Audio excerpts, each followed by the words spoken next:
த்ரிஷாவின் கூடுதல் அழகுக்கு எல்லாம் கல்யாண கலை என்று ஒரு பக்கம் கூறினாலும் தனது அழகு ஃபிட்னஸ்க்காக சில மெனக்கடல்கள் அவசியம் என்பது த்ரிஷாவின் கருத்து.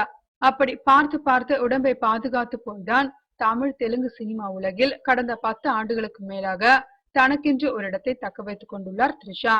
த்ரிஷா எப்போதுமே ஹெவியான பிரேக்ஃபாஸ்டோடு தான் ஆரம்பிப்பாராம். ஆம்லேட், பரதா, தயிர் போன்றவை காலையில் சாப்பிட்டால் அன்றைய தினத்தை உற்சாகமாக தொடங்கலாம் என்கிறார். அதே போல விட்டமின் சி சத்துள்ள எலுமிச்சை, ஆரஞ்சு பழசார பானங்களை அடிக்கடி குடிப்பது சருமத்தை மினுமினுப்பாக வைத்திருக்கும் என்கிறார். ஆன்டி ஆக்சிடென்ட் அதிகம் உள்ள கிரீன் டீ, மாதுளை ஜூஸ், தண்ணீர் அடிக்கடி அருந்துவது தன்னுடைய ஃபிட்னஸ் ரகசியம் என்கிறார். அது மட்டுமல்லாது ஜிம் போய் சில எளிமையான பயிற்சிகள், யோகா போன்றவை த்ரிஷாவின் ஃபிட்னஸுக்கு மற்றொரு காரணமாம். த்ரிஷா ஒரு அசைவை பிரியை. சுவையான பிரியாணி கிடைத்துவிட்டால் அதை ஒரு கை பார்க்காமல் விடமாட்டாராம். ஆனாலும் உடல் எடையில் 1 கிராம் அதிகரித்தால் கூட அதை குறைத்துவிட்டுதான் மறுவேளை பார்ப்பார். உடல் எடை அதிகரித்து விடக் கூடாது என்பதற்காக அடுத்த நாள் முழுவதும் பட்டினி கிடந்து விடுவாராம். சமந்தாவின் அழகு ரகசியம். அழகு புயல் சமந்தா தனது உடல் அழகை பாதுகாக்க ஒரு பயிற்சியாளரை வைத்துள்ளார். ஹைதராபாத்தில் உள்ள ஜிம்மில் வியர்க்க விறுவிறுக்க பயிற்சி செய்வதன் மூலம் கூடுதலாக 10 கிராம் எடை கூடக்கூடாது என்கிறார் சமந்தா. காஜல் அகர்வாலின் அழகு ரகசியம்.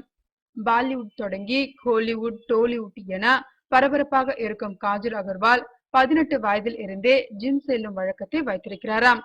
கரடு முரடான பயிற்சி எல்லாம் இல்லை, எளிமையான ஏரோபிக்ஸ் வகை பயிற்சி தான் செட் ஆகும் என்கிறார் காஜல். அதோடு வாரம் 3 நாள் யோகா செய்வாராம். தினசரி சூரிய நமஸ்காரம் என்னை உற்சாகமாக வைத்திருக்க உதவுகிறது என்கிறார் காஜல் அகர்வால். அன்சிகாவின் அழகு ரகசியம். பர்ஃபி கேல் அன்சிகாவின் அழகு உடல் கட்டமைப்புக்கு தற்போது கடுமையான டயட் பின்பற்றுகிறார். ஒரு நாளைக்கு 8 முறை சிறுக சிறுக சாப்பிடுகிறாராம். வீட்டில் தயாரிக்கப்படும் உணவுகளுக்கு அடிமை என்கிறார். ராஜமா ஸ்வால், காலை நேரத்தில் ஆப்பிள், 1 டம்ளர் பால், மதியம் சப்பாத்தி, டால், யோக்ரட், மாலையிலே இரவு உணவை முடித்து விடுவாராம். லேட் நைட் டின்னருக்கு நோ சொல்லி விடுவாராம் அன்சிகா. என்னதான் சாப்பிட்டாலும் உடல் ஃபிட்னஸ்க்காக தினசரி 2 மணி நேரம் ஜிம் சென்று விடுகிறார் அன்சிகா.